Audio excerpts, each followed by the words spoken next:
Hello and welcome to The One Show with Matt Baker. And Alex Jones. Now, the last time tonight's guest was on the show, he spoke about his new film in which the main character could go back in time and relive any moment. So we wondered if he'd like to relive this moment. Did see one, Notting Hill. Oh, that's very old. But that was so boring. It was so Old and boring, It yeah. was so boring, I fell asleep.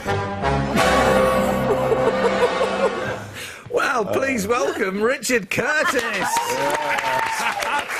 Sorry to bring that back to haunt you, Richard. Yes, it did catch us by surprise. She's lifted the standard of my work.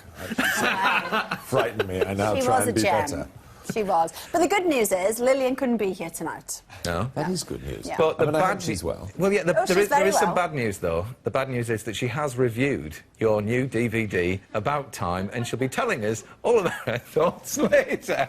So we may not sell a single copy of the DVD. Do you know what? It's quite complimentary. Yes. Well, you know. We've also got a brand new twist on a game very close to your heart, Richard. One that features in your new film. It's table tennis. Oh, my God. Yeah, I know. It's quite amazing. Well, we may even entice you to have a little game later on. We'll see how things go. But, of course, we're going to be talking to Richard about his films tonight, so we want you to join in too by sending in your own recreations of some of Richard's most famous movie scenes. Now, you could do a bridge where she's under the duvet.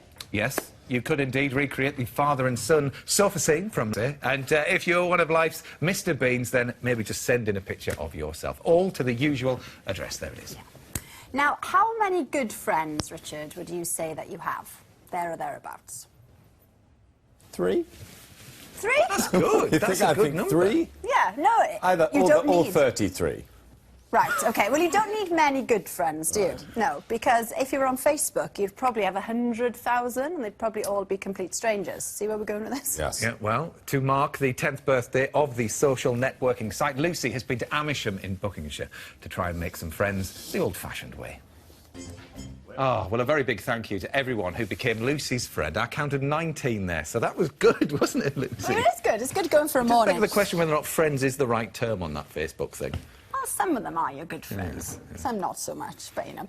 Thumbs up or thumbs down, Richard, to Facebook?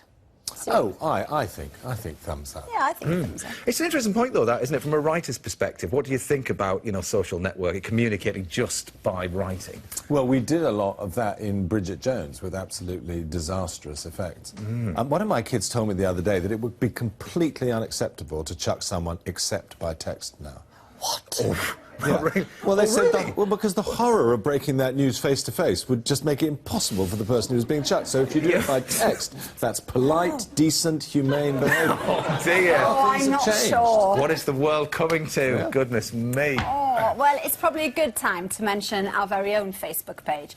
So we're asking you for your favourite facts, and then tomorrow on the show, our team of boffins will tell you whether they are true or not. Yes, we've got some good ones up there. My favourite so far has to be from Martin Webber, where he asks, are ants really the only insect who stretch when they wake up? When has he seen an ant stretch? That's knows? the question. How do you know when they're asleep? That's what I True. don't know. But anyway. Petrifile, is it true? Well, I'm going to be looking at every insect, and I'm Right. also going to be asking the boffins tomorrow, so looking forward to that. Yeah, OK. Good. Now, as we saw earlier, Lillian was a bit critical of Notting Hill, wasn't she? This is the most nervous moment.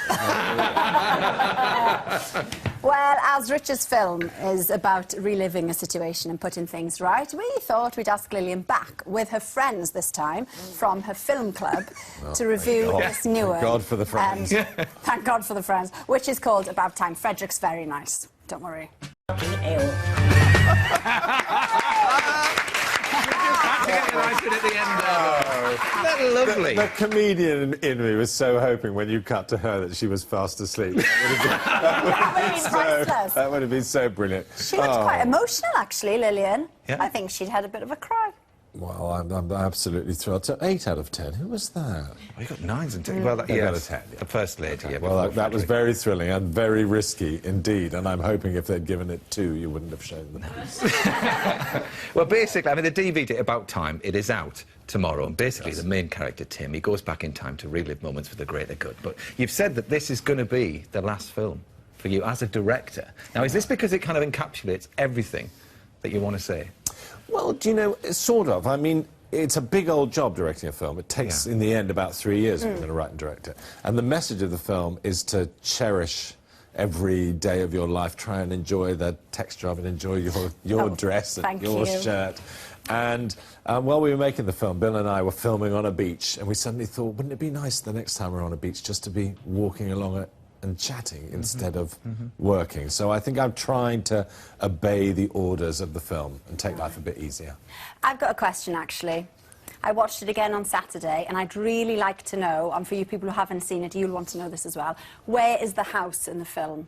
Because it's so beautiful. It's in a place called Porthpeen in Cornwall, Oh, yes. and it really is absolutely gorgeous. And we had an extraordinary summer, and there was a cafe selling ice creams at the bottom of the garden, and the actors were very rarely there when we wanted them to be there, because they would always sneak off downstairs and come back with their ice creams. But it's a brilliant film, Richard. I've already seen it 3 times. Has anybody tried to persuade you that it would be such a good idea if you just did one more, maybe? No, it's literally just you.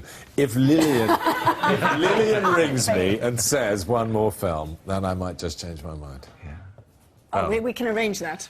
Yeah, well, Yeah, we can. Emma was your long-term partner. It was associate producer. Well, how does that work as a relationship? What does she do, and what do you do, and how does it all work together, the pair of you? I come to her very optimistically and give her pieces of paper, and she tells me that what's written on them is very bad, and I must try. I must try harder. I mean, she's there in order to encourage me and make me make the film I want to make, but then also when I fail to make things better. We actually rented a house next to the house where we made the film. I was going to ask, is that where you wrote? And she would make cakes each day and bring them to try and cheer up the atmosphere and the sad scenes. Yeah. But the family in the film is the family everybody wants to be part of. But like every family, there's a quirky character called Kit Kat, who's the kind of the sister who's a little bit dysfunctional. Have you got a dysfunctional character in your own family, Richard? Well, do you know, it's funny. All the characters are like a mixture of... There's a bit of Emma in there, there's a bit of my daughter in there, there's a bit of my sister in there, there's a bit of my friend Helen in there. It's a strange old thing. You kind of steal things from other people. In a way, the character that Bill Nye plays is my dad, and then there's quite a lot of Bill in there, and then there's bits of me in there. So it's strange. You use the ingredients and make something new. It is almost like the perfect film. I mean, so many people are absolutely delighted about it. Perfect film. Well, it is. I mean, it just kind of gives you everything that you kind of want, doesn't it? But I don't know if you've seen in the news about J.K. Rowling, where she said that, you know, she followed her heart instead of her head, with Hermione marrying Ron as opposed to Harry. But when you look back at your work, are you very critical with it? Would you have changed anything? Are you quite happy with as they were at that point in your life? I think nobody really wants to marry Hugh Grant. I think that's the important thing. That's where you're so wrong. We should have let everybody off the hook, don't you think? I think Hugh Grant has got many redeeming features. I wish they'd all lived at the end of Blackadder, you know. Well, that's the thing, though. Lots of the same cast take part in your films. You know, Bill Nighy is fantastic in this film. What are they going to do now, then? We're going to go on walking holidays together. Yeah. To Cornwall and together. We'll have fun. Brilliant. That's well, great. About Time is out on DVD now. Yeah.